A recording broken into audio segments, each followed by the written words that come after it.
The National Task Force West Philippine Sea was organized during the time President Pinoy Aquino, no?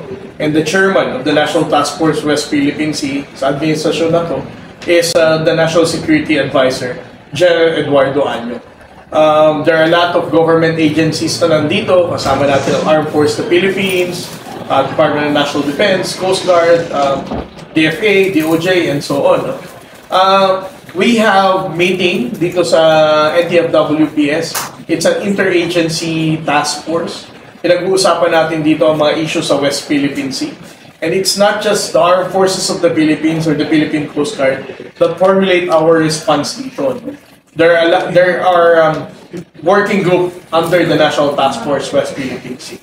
And then for the Information Working Group, which is also chaired by the Presidential Communications Office, the PCO, sila naman ang nag-i-screen ng ating mga information na ibibigay sa publiko.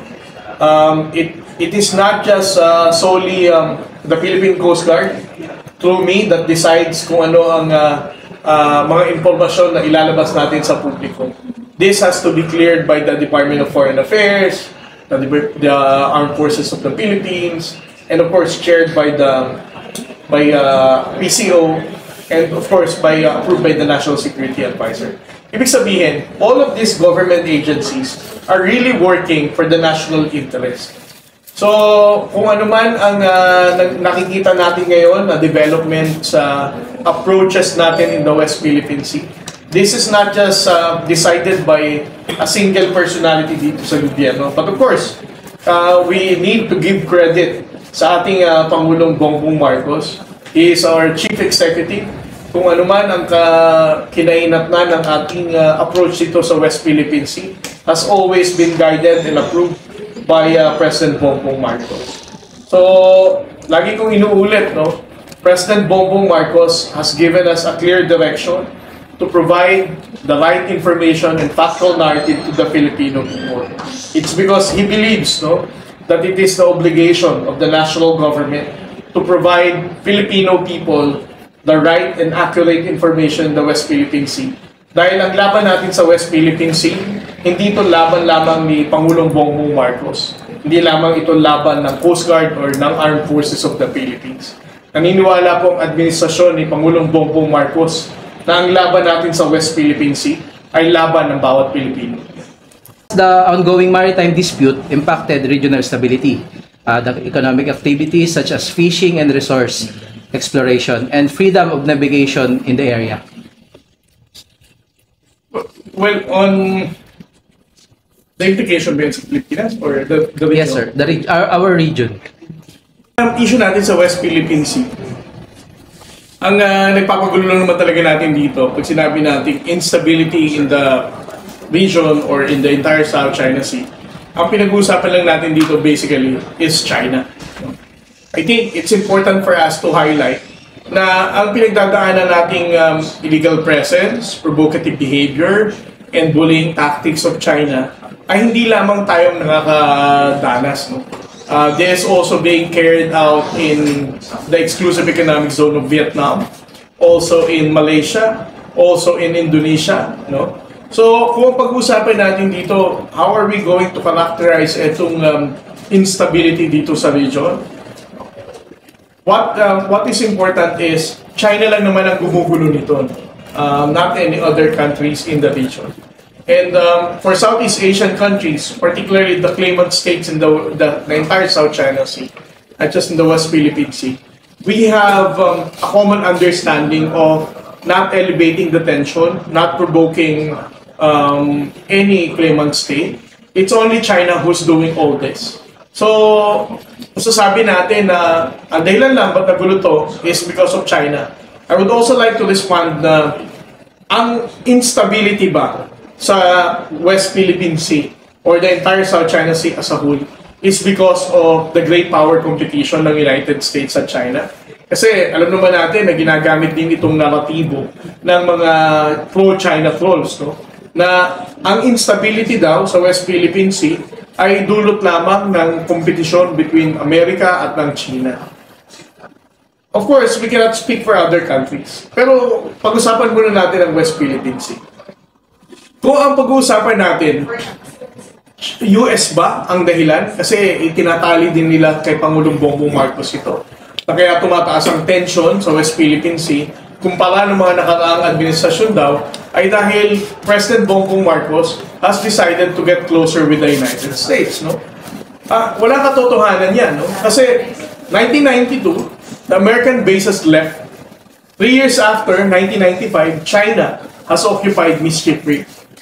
2012, hindi pa natin pinag-uusapan ng EDCA at ang Visiting Forces Agreement. And then there was a standoff in 2012. From 2013 to 2017, China has intensified ang reclamation sa West Philippine Sea and also in South China Sea. Amerikano ba lahat ang may dahilan kung bakit nila ginawa ito? Hindi naman, di ba? From 2016 to 2022, na panahon ni Pangulong Duterte, we decided to get stronger relationship with China. Mas in-intensify niya ang engagement kay President Xi Jinping.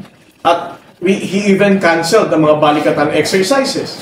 Pero from 2016 to 2022, ang 6 na taon na to, ang mga kababayan natin mga isda ay nahaharas pa din.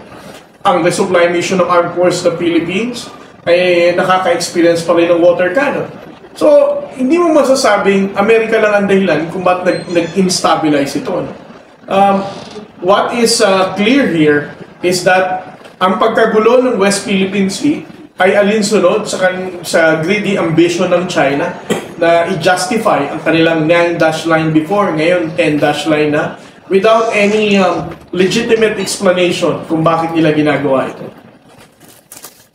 What are the potential diplomatic solutions or legal mechanisms that could be pursued to resolve the territorial disputes peacefully and in accordance with the international law, such as the United Nations Convention on the Law of the Sea, UNCLOS? Well, una sa lahat, no, ang effort naman ng ating gobyerno remains to be the same. To resolve our differences and dispute with China in a diplomatic means. Hanggang ngayon, meron pa rin tayong diplomatikong pakikipag-usap sa China. We still have bilateral consultation mechanism na sinimulan ng dating Pangulong Duterte na ngayon we're still doing the same thing. So, in terms of diplomatic approach with China, we still talk to them regarding sa dispute at sa aggression na ginagawa nila.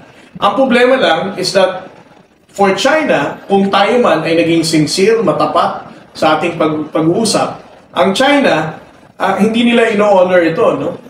Kahit pa sabihin nila sa kanilang mga press statement na they are not going to harass, they're going to abide with the agreement ng isang maayos na pakikipag-usap, we can still experience harassment ng ating mga mangingisdang Pilipino. Of course, the resupply operation has always been a struggle as well. Kung ang pag-usapan naman is yung legalist approach, ang ating Pangulong Aquino noong 2013 has already used this kind of approach wherein we filed a case sa International Tribunal. And it was already decided in 2016 na pumabor naman sa ating posisyon para sabihin na ang China doesn't have a valid claim to justify their 9-dash line claim. No?